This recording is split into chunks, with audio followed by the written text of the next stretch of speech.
Hello and welcome to round 2 coverage from the 2017 Green Mountain Championship presented by Discraft. We've got JomezPro chase card coverage for you today, but we will be checking in with the lead card scores as we go through the round. We got BigSexy commentary back again, myself, Nate Sexton, and Jeremy Koling. Yeah, we have some studs on this course today. Obviously, we have the previous 6 world champions on the card, Paul McBeth and Ricky Wysocki.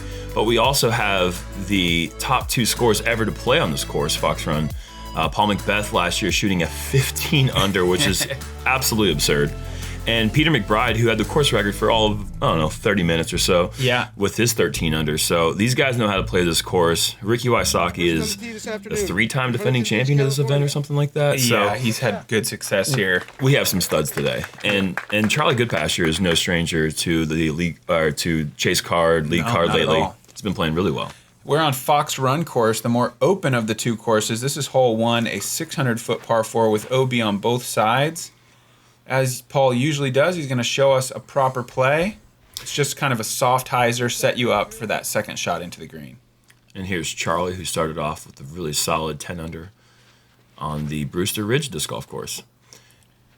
This looks a little straight, kind of joining Paul. Both of them, I think, would want to be slightly more left if they could. And this is somewhat unbelievable to me, that this course, you see this road right here behind the spectators? That's the road that separates Brewster Ridge, one of the most wooded courses you play on tour, and Fox Run, right across the street on the same facility. It's just unbelievable to have these 2 incredible courses on the same property, literally divided by a gravel road. Yeah, it's a disc golf wonderland, and if you want to do some zip lining, that's across the road too. Yeah, it's all here, and it's America's family resort, so it's a place where you bring your family. It's just an awesome thing, and they're not paying us to say that. It's just an awesome place. Yeah. Ricky Wysocki lining up his drive, and he is also a little bit more right than I would expect. Yeah, no incredibly big drives here, but this hole isn't that long. You really just want to stay in bounds. Brewster Ridge doesn't really have that much OB to speak of, whereas Fox Run... Whoa. Oh, and that just gets a bit of a bad skip, and that's OB. Yeah, a little bad kick off the tree. He's going to have a bit of a tester to save his par. But as I was saying, Fox Run has OB on every single hole. Yes, literally every hole. And you see these stakes everywhere throughout the course. And so this course is about just making sure that you stay away from those OBs, because those OBs will just start... Just watch it. They'll start causing you problems. Yeah. That's what Germ's trying to say. Sorry, I got confused. Charlie with a pretty ideal drive there and a good upshot. Peter from a good place as well, going with the turnover putter, missing the one tree that can stop you, and he's absolutely parked. Peter McBride is such a fun player to watch. Here's Paul from 50 feet looking for his birdie. Wow, just a bit short. Oh, wait a minute. Sit down. This can't really go. Stop. What is it doing? That's gone... Holy cow. That's gone out of bounds on it's not much of a slope at all. No. Pretty incredible slow roll in the bad kind of incredible. Wow. And he's going to have a putt for bogey from the edge. Ricky cards a par there with a nice save. I'm speechless. I don't know how that happened. That was pretty brutal. Tough way to start. Almost a birdie. Turns into a bogey that quick with out of bounds. That's uncharacteristic. I mean, not necessarily the putt. The putt was a pretty good bid from where he was. He hit center just a bit low, and I mean, but to see him come up that short with the approach was really surprising. That's true. You know, I mean, you can make the bogey about the bad roll away, but it was more about the bad approach that he had definitely to give him a long putt. Definitely. And it set up that bad break. But good birdie there from Charlie. Yeah, we've got our great players, but admittedly, probably, they would even admit they're underdogs on this card. Sure. And they're coming out firing, getting the only 2 birdies to the par from Rick and the bogey from Paul.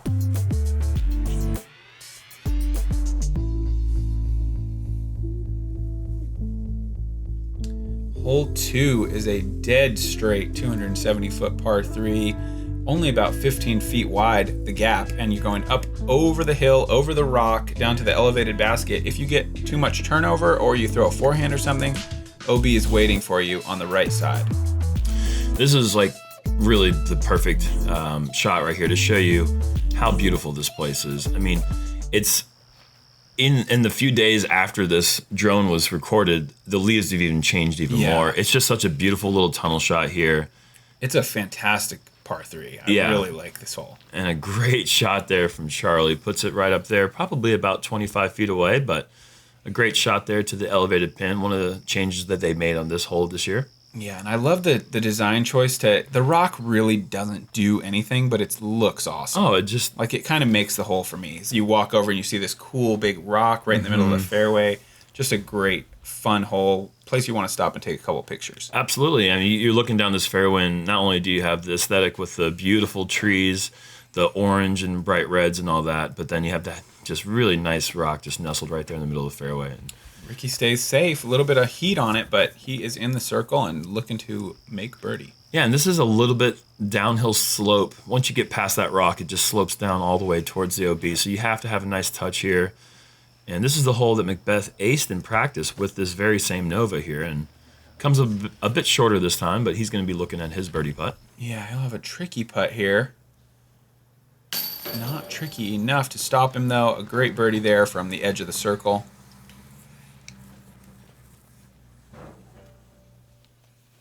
I think we're going to see Ricky next. And nicely done. Looks like we're going to have... I don't want to get ahead of myself, but I assume that these two guys are going to clean up their birdies. We're going to have a star frame on hole 2. That'd be nice. I mean, the gap...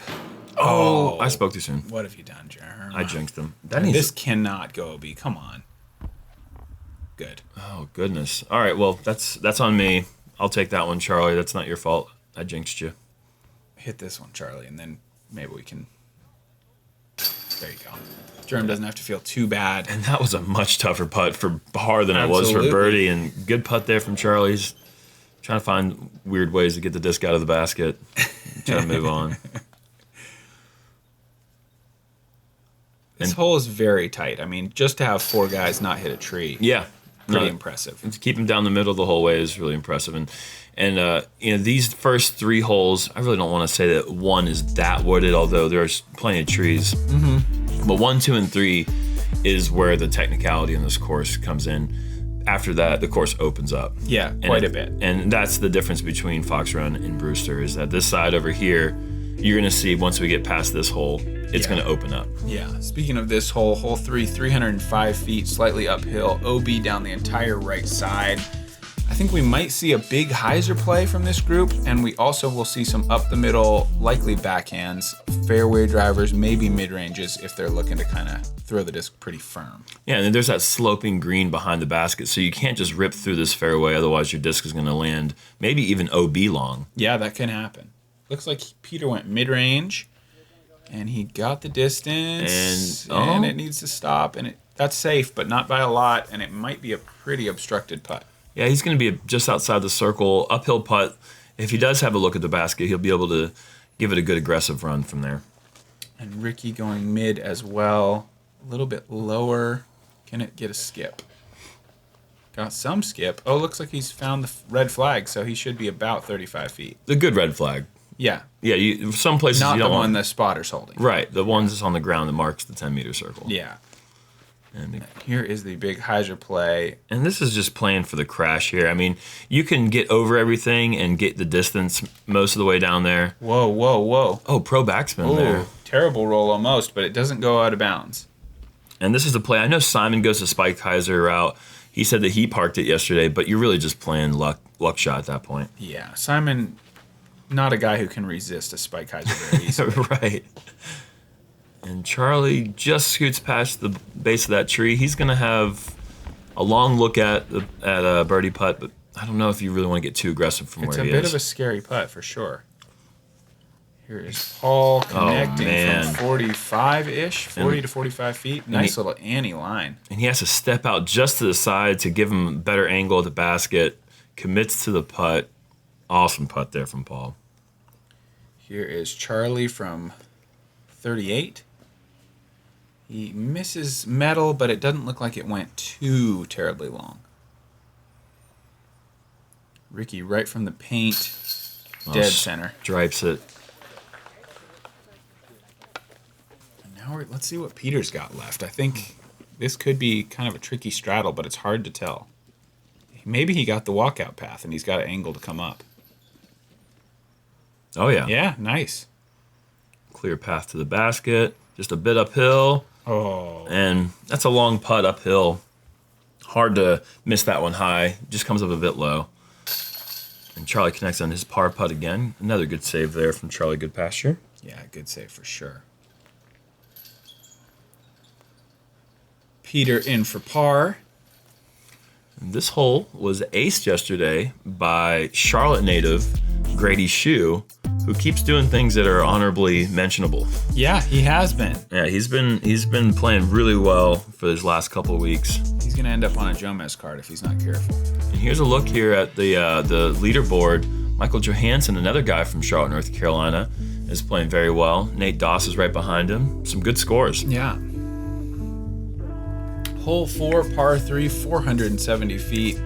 This is an attackable hole if you're really feeling aggressive, but there's a lot of out of bounds, and that out of bounds late where those big boulders are is the real problem. If you're looking to try to park this basket, you've got to be still flying above OB, roughly 430 feet from the tee pad. So, pretty scary thing to do, but I think these guys are going to give it a shot. Yeah, Ricky's definitely a hyper-aggressive player. He's not going to be laying this shot up. And he has ripped this nice. It's pretty low, but wow, it has made it inside the circle. That's an incredible, man, he threw that on a frozen rope. Really good straight line. That takes some of the OB out of play if you're willing to take the straight approach. I think Paul's going to go a little wider, trying to put out a big hyzer. I feel like that's more the typical play there is to throw the big hyzer. You're going to come up a bit shorter, but still in very attackable range right there for Paul. Yeah. 2 great drives. And this is one that might be just out of Peter's range. And he has thrown it a bit low, but it has gotten past the OB. He's going to be safe. Peter's one of those guys that hits his line time after time, but he just can't quite get it. Was that just a fast shot from Charlie? Is that why we missed it? I think we haven't seen Charlie yet. Here Okay. Quick replay of Peter's shot, and now Charlie floating one up high. And he is safe.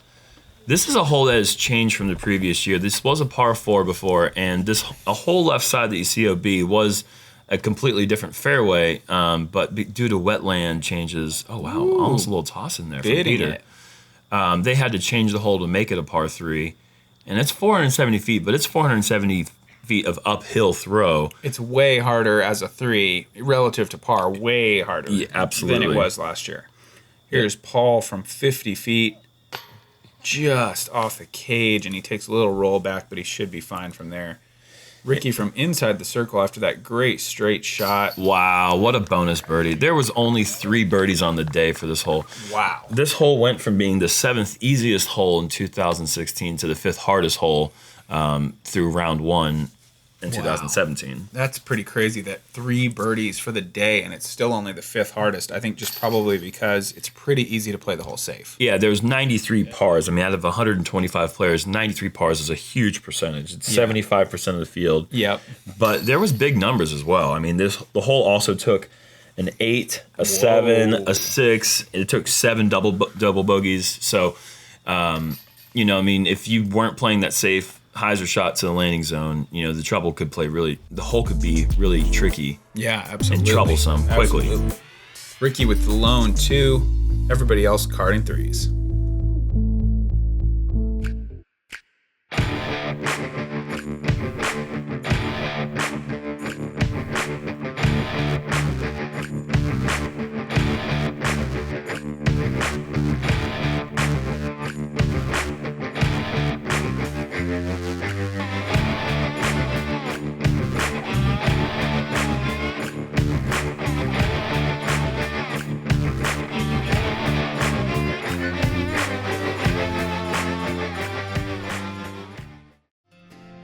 Lifetime warranty and 1% back to the planet. Tempercraft USA. Temper your thirst. Hole 5, downhill par 3, 445 feet, water on the left, OB on the right, OB long, super treacherous shot, and AJ Risley couldn't be happier about it. He is just grooving down here. Oh, that's AJ Risley's dancing. We got push-ups over here. Man, what a bunch of characters. That's awesome. That is awesome. Freaking goofball. Ricky lining up a very wide hyzer, I would think. Yes. Just needs to be low enough to hit the hillside or hit the very top and stop in the rocks. And those rocks are indeed inbounds, so that's a good shot. A little bit of controversy where the OB line begins and where it ends because there's water that creeps underneath these rocks. Mm-hmm. But that shot is going to be inbound, so nice shot there from Ricky. Paul, a little higher, a little wider. Needs to catch the hillside. Can it stop? Oh man, did he hit Ricky's disc, basically?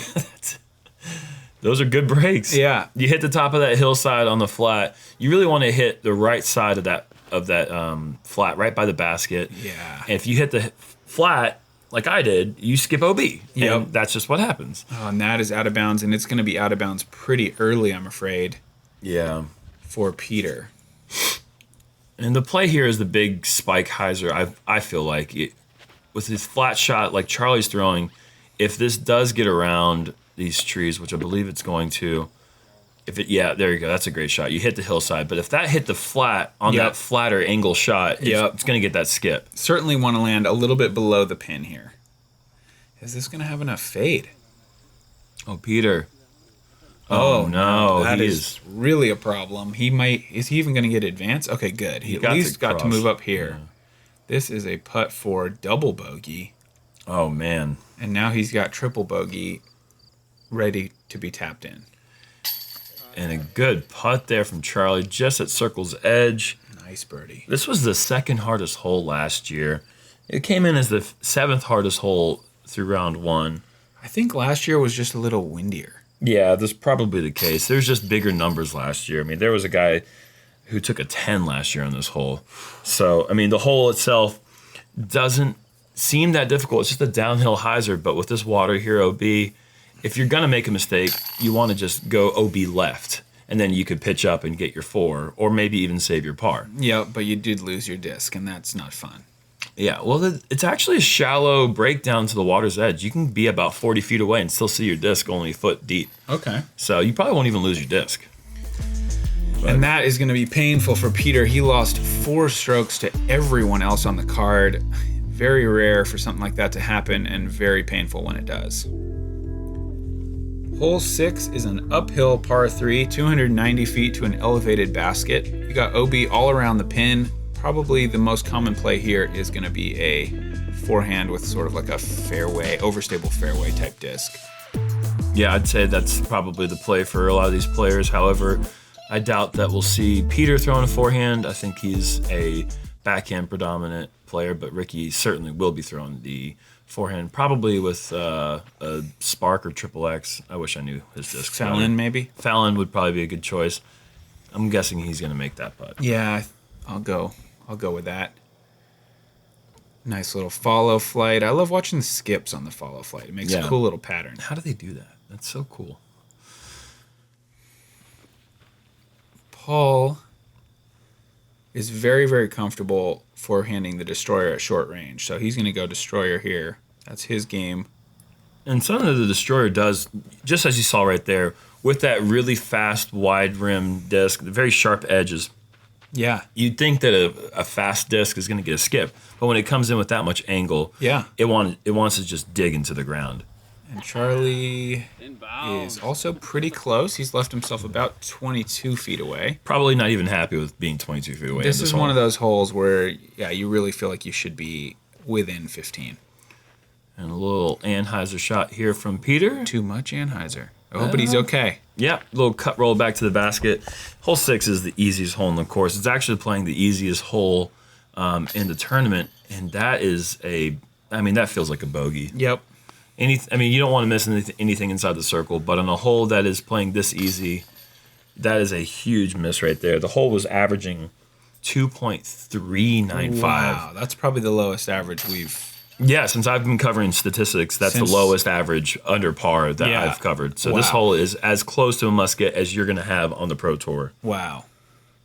How many birdies for the field? 88 birdies as opposed to 25 pars. Wow. There was still 9 bogeys, and then there was actually 2 double bogeys, which I don't even know how that happens. Out of bounds, man. It's a powerful, powerful thing. 3 birdies and 1 par there. Ricky has the lead on the card at 15 under, 5 down through 6 holes. Let's see the rest of the field. We've got MJ and Ricky tied at 15. Nate Sexton making a little charge. Jeremy Koling making a little charge. What's going on there? Trying to move up the board. Hole 7 is an absolute monster. Par 5, 1,275 feet. You got an OB ditch that you have to either decide, are you going to be aggressive and go over, or are you going to lay up short? And then you've just got, a nice 8 to 900 feet of nice flat ground with OB everywhere. This is the hole you think about when you think of Fox Run, I think. I mean, this is what I think about. Yeah. First hole that comes to mind, Yeah. hole 7. It's the hardest hole in the course, number 1 handicap, but it's just such a fun hole. The risk reward is aplenty from tee to green. There's just so many different shots you can go for. Rick takes a little bit of tree love there. It looks like it's just fine, probably better than fine because he kind of crushed that. Yeah, it was a great tee shot there. And being downhill the whole way, just a slight grade of downhill nature makes this tee shot, it makes you want to really go for something fun and something big here. And Paul is maybe received the worst kick you can possibly That is imagine. a bad kick because that was going to finish. That's a Thunderbird. It was going to come back left, and he is now out of bounds. At least he's safe over the ditch, and he's going to get to keep most of the distance he had there. Right. Safe is a weird word to choose there, but he's across the ditch, that's for sure. He's very OB, but... Oh, and Peter just catches the outside edge of the tree. I don't know if that would have avoided hyzering OB left had it got around the tree. But dangerously high, for sure. Yeah, you want to keep this one just a little bit low because that OB is pretty tight on the left side, and Charlie has us turned over way too much. He needs to get a good break, otherwise he is also going to be OB. Wow. 3 players out of bounds here. Charlie has to go way back. Oh, yeah, he's way short of the ditch. Oh, and look at the rain coming down now. And this rain... Unexpected. Completely unexpected. You see these guys right now, you're not going to be throwing with an umbrella, but none of these guys were prepared with an umbrella. I didn't have one. The forecast looked totally clear. And so this rain came out of nowhere. You see how hard it's raining. A minute ago, nothing. Yep. And somehow Paul's avoided all the rain. Oh, there it is. Oh, Paul hits goodness. early again. He is going to be throwing his 4th shot, and he's not nearly as far down the fairway as he would like. Ricky playing very smart here, taking advantage of the big drive, playing a safe shot into the fairway, and he's got birdie on his mind. And Paul with a pretty conservative driver tee shot, probably a destroyer there. Yep. But that's going to go down the fairway. You look at these guys. There's no umbrellas to be had. No one expected this, and it just came out furious. Yeah, it was raining hard. Charlie with a nice play there, using the width of the fairway. Well, there's a couple umbrellas, but those look like patrons, not disc golfers. I could be wrong. I just saw maybe 2 people on the course that had umbrellas. Yeah. Question is, are you going to bring an umbrella today? I will. I don't like to be unprepared, but I just did not think there was a chance. Look at this. Wow, that is a gutsy play. Can it stop, though? Oh, hit a stake and come back. No, come on. That is the hard part about that roller. It's really hard to make a roller finish straight. And with the grass being as thick as it is, I didn't think it would have had the speed to get OB, but... Whoa, Ricky with a crush. He's over the wall. But he's safe, isn't he? Yeah, he's safe. That OB line actually extends past that wall a good bit. I think that there's rumors going around that the basket might be pushed behind that wall for 2018 Worlds. Well, yikes. Yeah, they want to make this hole a little bit harder, a little bit longer. I don't know what's going on there, but that's just rumor. I don't know if it's true. Paul testing that back corner as well. Peter with a long jump putt. Oh. Just missing. Here's Ricky for birdie.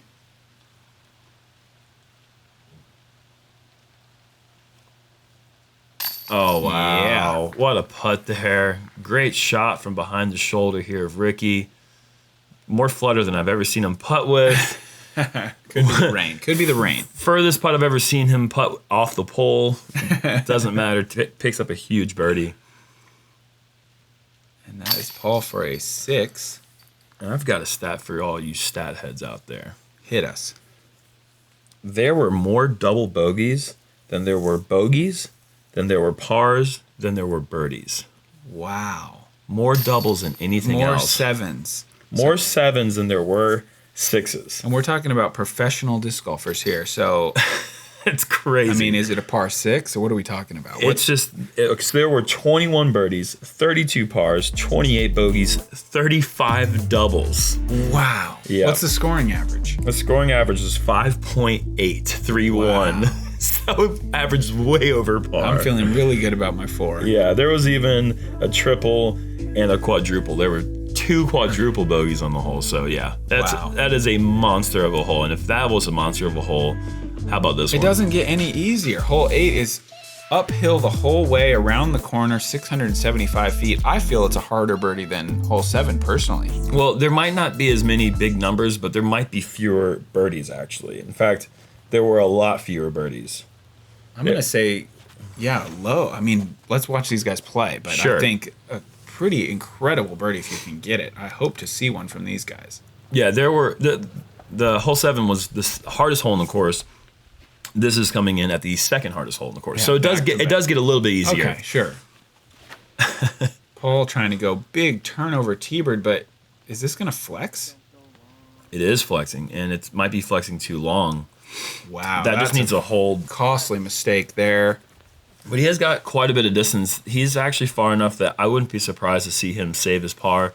Although grip is going to become an issue at this point because the rain has just not stopped. This is ambitious as well. Might be so high that it comes up short of the OB. Yeah, he's going to be in the bulk of the landing zone there. The way to attack this hole, you have to be aggressive. If you want to go for birdie, you cannot play a conservative tee shot. It's just too far, too uphill to get that second shot up to the green. And Peter has just turned over quite a bit. Has he turned it over too much? Green flag there for Peter. That's good. Charlie, I would think laying up here. He is not in a position to attack the basket. And it's... Oh, wow. no. Comes up way short of That from is downs. not good. I don't think Peter's going to go for the green either. Yeah, you really just have to be in the ideal landing zone. He is kind of going to go for it. Oh, wow, he That's does. a fantastic shot. That's a huge throw there from Peter, maximizing everything there. It's just so far uphill. It's just so hard to get that distance that you want. Yeah. The basket's right there in front of you. You're like, all right, I can get there. And then you throw your shot. And I'm not sure how close Ricky thinks he is, but from where he's standing, it probably looks a heck of a lot closer than he actually is. I think you're right about that. And the green is so small. I mean, that's what kind of scares me off going for it. It's just that you only have about 20 feet to inbounds. Can this sneak through? Oh, my goodness. Wow. That is, grip lock from Paul. And that's double OB. How many out of bounds in the last few holes? That's a third out of bounds? Yeah. A third of his throws have been OB. This is very uncharacteristic for Paul. I mean, big putt. Oh, wow. Look closer than that. But he's going to take back-to-back sixes? Ricky for birdie. Wow. Oh, wow. I would say, now that I've seen that Rick didn't do it, nobody birdied these holes back-to-back. And no, I can't imagine they did. Oh, Charlie with another little bit off effort there from just inside the circle. See if we can get a birdie. Dang. Oh, that's such a big birdie to get, man. There were only 4 birdies on the day. I mean, that's 1% of the field. Actually, it's 3% of the field. Yep. But it's not many. No, it isn't. But you could play this hole safe. I mean, I feel like that was the game plan for most players. 60% of the field did play it safe for the par. So Look at the group here. Wow. Ricky at -6, Paul even, Charlie 1 up, Peter 2 up. This is a crazy spread. That's what Fox Run does. I mean, this is a thrower's course, but you also, even if you are a great thrower, it's a mental challenge from beginning to end, and you really have to manage your course. Yeah. I mean, if you ever get off track and you start losing focus, you're going to bleed strokes. Definitely. Hole 9 is a downhill 435-foot par 3 featuring a lovely boulder. Yes, this is quite lovely. Ricky going backhand. laser straight. He's going to need a little fade, though. A little bit of fade. And he's gone OB. He is you can just see how aggressive he is. That's the second time we've seen him throw the aggressive flip-up driver line straight at the pin with tight OB. That time he doesn't quite get the result he was looking for, and he has faded just OB. But Peter's found a nice angle here. This is the best angle, I think, that you have to throw the late turn fairway driver. He's just inside the circle. That was a fantastic drive there from Peter. That was really good. And Paul, I believe, Thunderbird in his hands. And it's very nice that the course keeps getting easier. I mean, we had the hardest hole and the second hardest hole. Now we just have only the fourth hardest hole in the course. Oh, Paul is OB again. What's happening? That squeaked up the hill and just barely out of bounds. And, I mean, the wheels are kind of coming off for Paul right here. This is not a sight that you see very often, to see McBeth struggling like this. Yeah, I'm not calling for time very much today because this is not what we're used to seeing from Paul. And, I mean, to have the consistency that he's had over the last 5-6 years, you imagine that he is human and these kind of things happen. But yeah, it is strange to see it when it does. Yeah, Charlie off the cage from way downtown. Oh, and Ricky almost saves his par. And what's this on the ground? Are those shadows? Oh, my. What the heck is going on right now? Just that quick rain. I mean, wow. Oh, wow. Paul showing some frustration there. Going to be taking at least another bogey. Peter with the awesome drive. Oh, man. He could have just gone birdie right there. 2 misses in the circle that kept him away from highlight birdies. And those 2 birdies, that would be, I don't know, an average of 2.5, 3 strokes on the field. Yeah, between the 2 holes, for sure. Wow. Ricky for the bogey. Paul also carding bogey. Wow. And that's one of the first mistakes we've seen Ricky make all round. He is playing a terrific round so far. Yes. Really attacking from the chase card, but a little bit of a misstep there. But he's still a 5 under in the front 9 through the rain. Is an impressive start for him. Nothing very impressive from the rest of our group, though. Let's see if in the second 9 they can kind of pull it together. Check with our leaderboard before we sign off. Nate Doss and MJ locked in a battle at 16. Ricky 15, Paul 15, Nate 15. Jeremy 15. Jeremy 15. A little bit of a run there from all the way down to 18th place. All right. Well, thank you guys for joining us. Thanks to Jomez. Thanks to the PDGA for providing support for the coverage. Discraft for supporting the event. Smuggler's Notch for hosting us. Thank you, Jeremy, for joining me. And we will catch you guys on the back 9.